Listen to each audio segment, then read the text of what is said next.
सब हटा रे सावन की घड़ा, चल अपना चला, चल अपना चला, चल ले।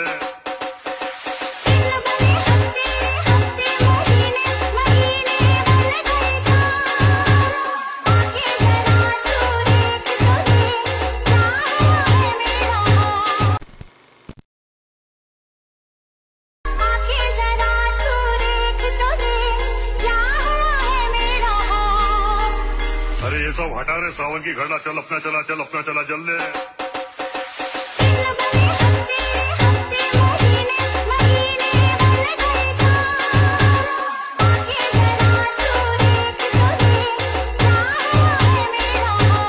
आता जर तुम्ही प्रीमियर व्हिडिओ पाहिला तो क्रिएट करणं अगदी सोपं आहे. सर्व एडिटिंग तुम्हाला आपण व्हिडिओमध्ये सांगितलेलं आहे. चॅनलवरती कोणी नवीन असेल तर आपल्या चॅनलला सबस्क्राईब करून ठेवा. आता तुम्हाला काय करायचं, ऑडिओ क्रिएट करण्यासाठी कॅपकट ते ओपन करायचं आहे. कॅपकट ते ओपन केल्यानंतर इथे तुम्हाला न्यू प्रोजेक्टचं ऑप्शन त्यावरती क्लिक करायचं आणि आपण जो मटेरियलमध्ये बीट मॉड्यूल दिलाय तो तुम्हाला सिलेक्ट टू सिम्पली ऍड करायचा आहे. हा बीट मॉड्यूल ते ऍड केल्यानंतर त्याच बीट मॉड्यूलवरती क्लिक करायचं, खाली थोडे ते स्क्रोल करायचं आहे आणि तुम्हाला एक्स्ट्रॅक्ट ऑडिओचं ऑप्शन आहे, सिम्पली त्यावरती क्लिक करायचं आहे. त्याच्यानंतर हा जो बीट मॉड्यूल आहे त्यावरती क्लिक करायचं आहे आणि आपण ह्या बीट मॉड्यूलमध्ये आपण बीट दिले 1 2 3 अशा बीट असतील, खूप सारा 41 बीट आहे तिथे. तर आपल्या इथे काय करायचं, सिम्पली जेथून बीट चेंज होतील तिथून हा जो व्हिडिओ आहे जो स्प्लिट करायचा. पहिली बीट बघायची इथे आपली कुठे चेंज होते, तर ह्या बीट मॉड्यूलवरती क्लिक करायचे आणि इथे बघायची आपली कुठे बीट चेंज होते. इथे थोडं फूड आल्यानंतर इथून बीट असो इथून चेंज होत आहे, तर त्याच व्हिडिओवरती क्लिक करून इथून स्पीडचा ऑप्शन आहे पहिला त्यावरती क्लिक करायचा आहे. अशा प्रकारे हा जो व्हिडिओ आहे तो शेवटच्या बीट मार्कपर्यंत तुम्हाला कट करत न्यायचा आहे. कट केल्यानंतर आता आपल्याला काय करायचे, जे वेगवेगळे भाग होऊन जातील तिथून आपल्या फोटो ऍड करून घ्यायचे. तर सिम्पली हा जो वेगळा भाग झाला व्हिडिओचा त्यावरती क्लिक करायचं, खाली थोडे ते स्क्रोल करायचं आणि इथे तुम्हाला रिप्लेसचं ऑप्शन आहे त्यावरती क्लिक करून तुमचा जो इथे फोटो इथून सिलेक्ट करून घ्यायचा ते आपण हा जो फोटो इथून सिलेक्ट करून घेऊया अशा प्रकारे आणि सिम्पली 2 बटन सेट करायचं. अशा प्रकारे इथून प्रत्येक बीटला प्रत्येक वेगवेगळे इथून फोटो ऍड करायचे. पहिले जे आपले ना सिम्पली इथे तुम्ही बघू शकाल की 8 बीट येते, त्याला सिम्पली सेम फोटो पहिले 8 बीटला सेम इथून फोटो ऍड करून घ्यायचे. इथून सेम फोटो ऍड केल्यानंतर सिम्पली त्याच्या पुढचे जे बीट असतील त्याला वेगवेगळे इथून फोटो ऍड करून घ्यायचे. तर मी काय करतो, इथून सर्व फोटो आहे ते बीट नसो इथून ऍड करून घेतो लगेच आणि तुम्ही पण घ्या. इथून पाहू शकाल की सर्व इथून फोटो आपण ऍड करून घेतल्यानंतर सिम्पली आपल्याला आता काय करायचं, हे जे पहिले ना सिम्पली 8 फोटो आहे ते सिम्पली आपल्या इथून एक इफेक्ट द्यायचा त्यांना. तर सिम्पली पहिला जो हा फोटो आहे त्यावरती क्लिक करायचं, खाली थोडे स्क्रोल करायचे आणि ऍडजस्ट वरती क्लिक करून सॅच्युरेशन वरती क्लिक करून सॅच्युरेशन मायनस करायचं. ही गुड पर्यंत करायचे. हे जे आपली 8 फोटो इथून पहिले जे सेम टू सेम फोटो त्या सर्व फोटो इथून करून घ्यायचे. केल्यानंतर सिम्पली आपल्याला आता काय करायचंय, ओव्हरलेज ऑप्शन वरती क्लिक करायचंय आणि पुन्हा ऍड ओव्हरले वरती क्लिक करून हा जो फोटो इथून ऍड करून घ्यायचा इथला, म्हणजे सेम टू सेम आणि इथून कट करत न्यायचा. इथे आपण कसं बीटला कट केलाय 6 बीट पर्यंत इथून कट करत न्यायचा आणि त्याच्या पुढचे जे 2 फोटो असतील ते आपल्याला तसेच ठेवायचे आणि हे पेंजेस सुद्धा इथून तुम्हाला ऍड करून घ्यायचे आपण मटेरियल मध्ये दिलेलं आहे. इथून हे सर्व ऍड केल्यानंतर आता आपल्याला काय करायचं, सिम्पली हे जे पहिले ट्रान्झॅक्शन आहे त्यावरती क्लिक करायचं आणि लाईट इफेक्ट ऑप्शन मध्ये द्यायचं. इथे आल्यानंतर यामध्ये इफेक्ट मिळून जाईल, ब्लास्ट नावाचं इथून सिलेक्ट करायचं आणि इथे तुम्हाला आहे ना सिम्पली याची जी लेंथ असेल खालची संपूर्ण कमी करायची आणि इथे अप्लाय डॉलचं ऑप्शन त्यावरती क्लिक करून बरोबर चिन्हावरती क्लिक करायचं. त्याच्यानंतर ओव्हरलेच ऑप्शन वरती इथे क्लिक करायचं आणि हा जो आपला पहिला फोटो आहे त्यावरती क्लिक करायचा. अॅनिमेशनचं ऑप्शन आहे इथे 4 नंबरला खाली त्यावरती क्लिक करायचं आणि इथे कंबोच्या ऑप्शन मध्ये द्यायचं. यामध्ये तुम्हाला एक इफेक्ट मिळून जाईल 3D कार्ड 1 सिलेक्ट करायचा. त्याच्या पुढच्या फोटो आपल्या सिम्पली कांबो मधला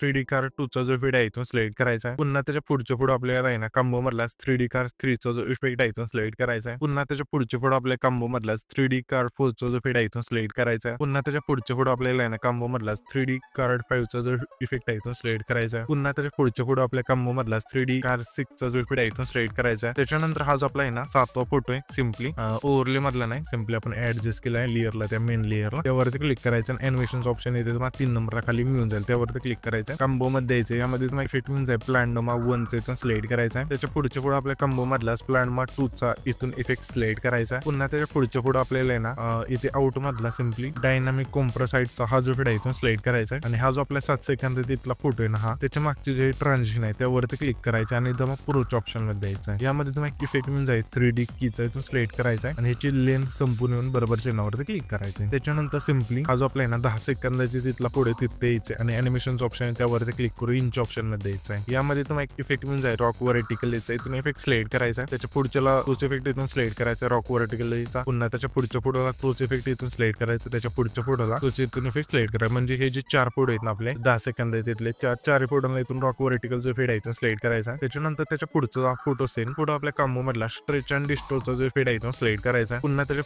पुढच्या पुढे आपले कॉम्बो मधला डायनामिक सेकचा जो इफेक्ट आहे इथून सिलेक्ट करायचा आहे. पुन्हा त्याच्या पुढच्या पुढे आपल्या कॉम्बो मधला व्ह्यू अँड स्लाइडचा जो इफेक्ट आहे इथून सिलेक्ट करायचा आहे. पुन्हा त्याच्या पुढच्या पुढे आपल्या कॉम्बो मधला स्लाइड अँड व्ह्यूचा जो इफेक्ट आहे इथून सिलेक्ट करायचा. पुन्हा त्याच्या पुढच्या पुढे आपल्या गेल्या कॉम्बो मधला स्प्लॅन नंबर 1 चा इथून इफेक्ट सिलेक्ट करायचा. त्याच्यानंतर पुन्हा त्याच्या पुढच्या पुढे आपल्या कॉम्बो मधला स्प्लॅन नंबर 2 चा इथून इफेक्ट सिलेक्ट करायचा. त्याच्यानंतर हा जो आपला त्याच्या पुढचा फोटो आहे त्या फोटो आपल्या कॉम्बो मधला डिस्टो राईटचा इथून इफेक्ट सिलेक्ट करायचा. पुन्हा त्याच्या पुढच्या पुढे आपल्या इन मधला सिम्पली रॉक व्हर्टिकलचा इथून इफेक्ट सिलेक्ट करायचा. पुन्हा त्याच्या पुढच्या पुढे आपल्याला इन मधला सिम्पली रॉक हॉरिझॉन्टल हा जो इफेक्ट आहे इथून सिलेक्ट करायचा. पुन्हा त्याच्या पुढच्या पुढे आपल्या इन मधला सिम्पली सेव्हिंग राईटचा जो इफेक्ट आहे इथून सिलेक्ट करायचा. पुन्हा त्याच्या पुढच्या पुढे आपल्या इन मधला सिम्पली हॉरिझॉन्टल ब्लरचा जो इफेक्ट आहे इथून सिलेक्ट करायचा. पुन्हा त्याच्या पुढच्या पुढे आपल्या इन मधला रेक्टँगल आउटचा जो इफेक्ट आहे इथून सिलेक्ट करायचा. पुन्हा त्याच्या पुढच्या पुढे आपल्याला आहे ना इन मधला सिम्पली हॉरिझॉन्टल ब्लरचा जो इफेक्ट आहे इथून पुन्हा सिलेक्ट करायचा. पुन्हा त्याच्या पुढच्या पुढे आपल्या कॉम्बो मधला डिस्टो राईटचा जो इफेक्ट आहे इथून सिलेक्ट करायचा. पुन्हा त्याच्या पुढच्या पुढे आपल्या कॉम्बो मधला सिम्पली डिस्टोर अँड स्ट्रेचचा जो इफेक्ट आहे इथून सिलेक्ट करायचा. पुन्हा त्याच्या पुढचा जो फोटो आहे त्या पुढे आपल्या कॉम्बो मधला डिस्टो राईटचा जो इफेक्ट आहे इथून सिलेक्ट करायचा. पुन्हा त्याच्या पुढच्या पुढे आपल्याला ना कॉम्बो मधला झूम 1 चा जो इफेक्ट आहे इथून सिलेक्ट करायचा. पुन्हा त्याच्या पुढच्या पुढे आपल्या कॉम्बो मधला प्लॅन नंबर 1 चा इथून इफेक्ट सिलेक्ट करायचा. पुन्हा त्याच्या पुढच्या पुढे आपल्या कॉम्बो मधला सिम्पली प्लॅन नंबर 2 चा इफेक्ट सिलेक्ट करायचा. पुन्हा त्याच्या पुढच्या पुढे आपल्या कॉम्बो मधला स्ट्रेच अँड डिस्टोचा जो इफेक्ट आहे सिलेक्ट करायचा. पुन्हा त्याच्या पुढच्या पुढे आपल्या कॉम्बो मधला सिम्पली व्ह्यू अँड स्लाइडचा जो इफेक्ट आहे सिलेक्ट करायचा. पुन्हा त्याच्या पुढच्या पुढे आपल्या कॉम्बो मधला स्लाइड अँड व्ह्यूचा जो इफेक्ट आहे सिलेक्ट करायचा. पुन्हा त्याच्या पुढच्या पुढे आपल्याला इन मधला रॉक व्हर्टिकल जो इफेक्ट आहे सिलेक्ट करायचा. पुन्हा त्याच्या पुढच्या पुढे आपल्या इन मधला सिम्पली रॉक हॉरिझॉन्टल हा जो इफेक्ट आहे सिलेक्ट करायचा. पुन्हा आपल्या त्याच्या पुढच्या पुढे आपल्या इन मधला रॉक व्हर्टिकल जो इफेक्ट आहे सिलेक्ट करायचा. पुन्हा त्याच्या पुढच्या पुढे आपल्या इन मधला स्पेंडिंगचा जो इफेक्ट आहे सिलेक्ट करायचा. पुन्हा त्याच्या पुढच्या पुढे आपल्या कॉम्बो मधला प्लॅन नंबर 1 चा जो इफेक्ट आहे सिलेक्ट करायचा. पुन्हा त्याच्या पुढच्या पुढे कॉम्बो मधला प्लॅन नंबर 2 चा जो इफेक्ट आहे इथे सिलेक्ट करायचा. पुन्हा त्याच्या पुढच्या पुढे आपल्या कॉम्बो मधला डिस्टो राईटचा जो इफेक्ट आहे इथून सिलेक्ट करायचा. त्याच्यानंतर हा जे सर्व इफेक्ट आहे इथून ऍड होऊन जातील फोटोला. त्याच्यानंतर सिम्पली आपल्याला इथे पहिले एन्जूट यायचं आहे. पहिले एन्जूट आल्यानंतर इथे माय इफेक्ट्स ऑप्शन त्यावरती क्लिक करायचं. व्हिडिओ वरती क्लिक करून इथे तुम्हाला आहे ना ओपनिंग अँड क्लोजिंगच्या ऑप्शन मध्ये यायचं. यामध्ये तुम्हाला इफेक्ट म्हणून जाईल डायमंड झूमचा इथून सिलेक्ट करायचा. आणि ह्याच्या इफेक्टची लेंथ असेल हे जे आपले पहिले 8 फोटो आहेत त्या 8 फोटोला ठेवायचे. ह्याच्या इफेक्टची लेंथ असेल ती त्यानंतर ऍडजस्ट वरती क्लिक करून स्पीड 10 ठेवायचे आणि सिम्पली बरोबर चिन्हावरती क्लिक करायचं. त्याच्यानंतर जो ऑब्जेक्ट ऑप्शन आहे त्यावरती क्लिक करून हॉलिवूडचा जो ऑप्शन आहे त्यावरती क्लिक करून बरोबर चिन्हावरती क्लिक करायचं. त्याच्यानंतर हा जो आपला आहे ना 10 सेकंद जिथला फोटो जिथं आम्हाला स्पीड गेला ते द्यायचं आणि व्हिडिओ वरती क्लिक करून तुम्हाला ना सिम्पली लाईट इफेक्ट ऑप्शन मध्ये द्यायचं आहे. यामध्ये तुम्हाला इफेक्ट येऊन जाईल बाय द फायर प्लेस इथून सिलेक्ट करायचा. हा जो इफेक्ट आहे तो इथून सिलेक्ट केल्यानंतर ह्याच्या इफेक्टची लेंथ 10 सेकंदापासून शेवटच्या फोटो पर्यंत न्यायची. नेल्यानंतर त्याच लेअर वरती क्लिक करून डुप्लिकेट ऑप्शन आहे त्यावरती क्लिक करायचं. जी डुप्लिकेट लेअर होईल त्यावरती क्लिक करून रिप्लेस ऑप्शन आहे त्यावरती क्लिक करून नाईट क्लबच्या ऑप्शन मध्ये द्यायचं आहे. यामध्ये तुम्हाला इफेक्ट मिळून जाईल सेकंदाचा इथून सिलेक्ट करायचं आहे आणि ऍडजस्ट वरती क्लिक करून स्पीड आहे तुम्हाला ना सिम्पली 10 ठेवायचे. इंटेन्सिटी 10 आणि बरोबर चिन्हावरती क्लिक करायचं. त्याच्यानंतर हा जो व्हिडिओ आहे तिथे आपला क्रिएट होऊन जाईल. तर हा जो पण व्हिडिओ क्रिएट केलाय तो सेव्ह करण्यासाठी वरती जो एक्सपोर्टचा ऑप्शन आहे